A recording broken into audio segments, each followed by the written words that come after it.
2 years. It honestly feels simultaneously longer and shorter than that, doesn't it? 2 years ago, Russia decided to just invade Ukraine in what can only be described as a horrifyingly bad sequel to a conflict most of us had tried very hard to forget even happened. It was a shock, frankly, to most of the world, except, I suppose, to the poor souls in Ukraine, who had front row seats to the whole bloody affair.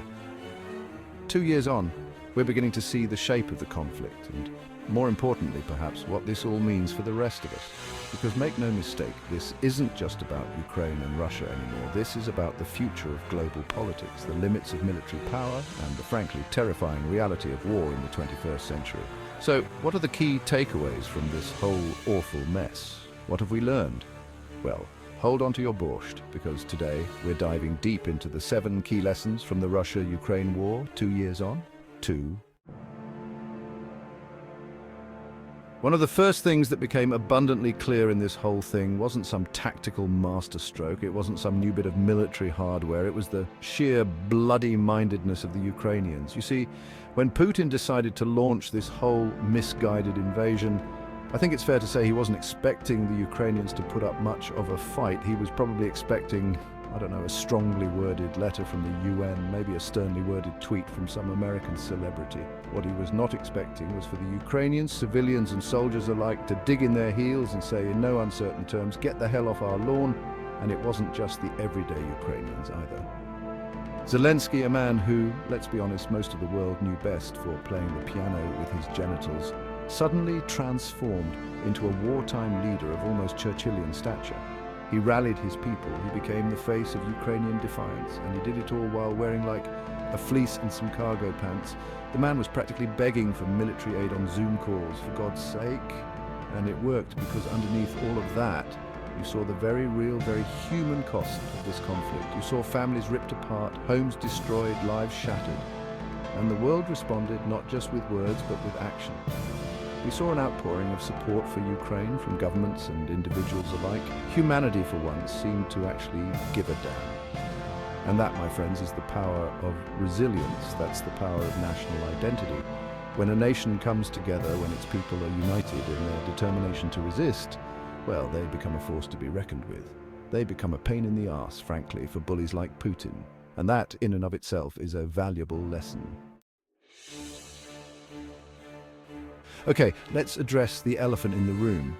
Or, well, more accurately, the bear driving a tank that somehow managed to get itself stuck in a ditch. Russia, on paper, has one of the largest militaries in the world. They've got nukes, they've got tanks, they've got those furry hats that make everyone look like a Bond villain. So, naturally, everyone assumed this would be a quick victory for Russia. A bit of shock and awe, a swift decapitation strike on the Ukrainian government, and Bob's your uncle, right? Well, not so much. It turns out that having a big, shiny military doesn't actually mean you know how to use it. Russia's invasion has been plagued by logistical nightmares, from fuel shortages to tanks that seem to break down more often than a larder on a racetrack. And then there's the whole issue of morale. It turns out that soldiers fighting for a cause they don't believe in, led by commanders who seem to have gotten their strategic training from a particularly uninspired game of Risk, well, they don't exactly tend to perform at their best. On the other hand, you have Ukraine, a country that, let's be honest, doesn't exactly have the same military might as Russia, but what they lack in brute force, they've more than made up for in sheer tenacity, in tactical innovation, and in the frankly ingenious use of every tool at their disposal. We've seen Ukrainian farmers towing away Russian tanks with tractors, for God's sake. It's like something out of a Monty Python sketch, only with significantly higher stakes. And the Ukrainians have been incredibly savvy in using technology to their advantage, using drones to devastating effect and waging a pretty effective information war against their invaders. The lesson here? Military might in the 21st century isn't just about how many tanks you have, it's about how effectively you can use them. It's about the will to fight, and it's about winning the hearts and minds of not just your own people, but the world at large. Now, I know what you're thinking, John, this is all very interesting and horrifying in equal measure, but what does it have to do with me, a person who just wants to eat their toast in peace without worrying about the impending collapse of the international order? Well, buckle up, Buttercup, because this is where things get really interesting. You see, the Russia-Ukraine war has shown us just how interconnected the world really is. Remember those sanctions we talked about? The ones that have been hammering the Russian economy? Well, those sanctions are only possible because of international cooperation. The West, for all its many flaws and internal squabbles, has managed to present a united front against Russian aggression. NATO, the EU, the US, they've all stepped up to provide Ukraine with military aid, economic support, and perhaps most importantly, a sense that they're not alone in this fight. And that, my friends, is the power of alliances. When countries band together, when they stand up for what they believe in, they can achieve extraordinary things. But here's the thing about alliances, that they're not just about military might. They're also about diplomacy, about communication, about finding common ground and working together to address shared challenges. And that's something that, frankly, we haven't been very good at lately. The world has become increasingly fractured, with countries retreating into their own corners, suspicious of one another, more interested in scoring points than in finding solutions. The Russia-Ukraine war has shown us just how dangerous that can be. Because when communication breaks down, when diplomacy fails, well, that's when the tanks start rolling. Now let's talk about those sanctions again, shall we? Because they're a fascinating case study in the complexities of economic warfare. The West, in its infinite wisdom, decided to hit Russia where it hurts, the wallet. They froze assets. They imposed trade restrictions. They basically tried to turn Russia into an economic pariah. And to be fair, it's had an impact. The Russian economy has taken a hit. The ruble is about as stable as a unicycle on a tightrope. And oligarchs are having to, sell their yachts or something. Tragic, I know. But here's the thing about sanctions. They're a bit of a blunt instrument. They're like trying to perform surgery with a sledgehammer. You might be able to excise the tumor, but you're also going to cause a lot of collateral damage, because sanctions don't just hurt the people in power. They hurt ordinary citizens. They lead to inflation, to shortages, to economic hardship for everyday Russians who, let's be honest, probably didn't have much say in this whole invasion thing in the first place. And then there's the whole issue of unintended consequences. Sanctions can push countries to become more self-sufficient or to find new trading partners. Russia, for example, has been cozying up to China, which is probably not what the West had in mind when they started slapping on sanctions. So have the sanctions worked? It's a complicated question, and one that we probably won't have a definitive answer to for quite some time. What we do know is that economic warfare is a messy, unpredictable business, and one that often comes with a hefty price tag, both literally and figuratively. Chapter 5. The human cost refugees and the global response to a crisis. It's easy to get caught up in the geopolitical chess game of it all, to talk about sanctions and military strategy and the shifting balance of power. But let's not forget, at the heart of this conflict, at the heart of any conflict, are people. Ordinary people whose lives have been turned upside down, whose homes have been destroyed, whose families have been torn apart. The war in Ukraine has triggered one of the largest refugee crises in Europe since World War II. Millions of Ukrainians, mostly women and children, have fled their homes, seeking safety in neighboring countries. And while the response from Europe, from the world, has been largely compassionate, with countries opening their borders and people opening their homes, it's also exposed the limitations of our current systems. The sheer scale of the crisis has strained resources, and there are ongoing challenges in providing adequate housing, healthcare, and support to those who have been displaced.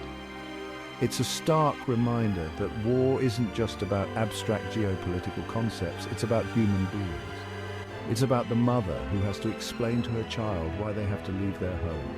It's about the elderly couple saying goodbye to the only life they've ever known. It's about the fear, the uncertainty, the trauma that will stay with these people long after the bombs have stopped falling. And it's a call to action, a reminder that we need to do better, to build more robust systems of support, to address the root causes of conflict, and to strive for a world where people don't have to flee their homes in terror. Chapter 6. Welcome to the disinformation age, media and the fog of war. In the immortal words of Winston Churchill, in wartime, truth is so precious that she should always be attended by a bodyguard of lies. And boy, oh boy, has this war been a masterclass in the weaponization of information.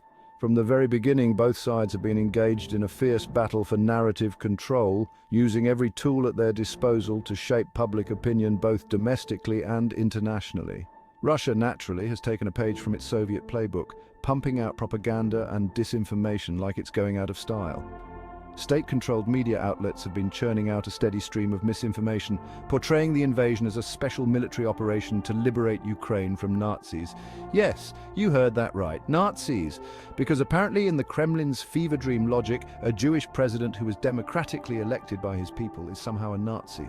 Meanwhile, Ukraine has been incredibly savvy in using social media to its advantage, sharing real-time updates from the front lines, highlighting Russian atrocities, and generally making sure the world sees the human cost of this conflict.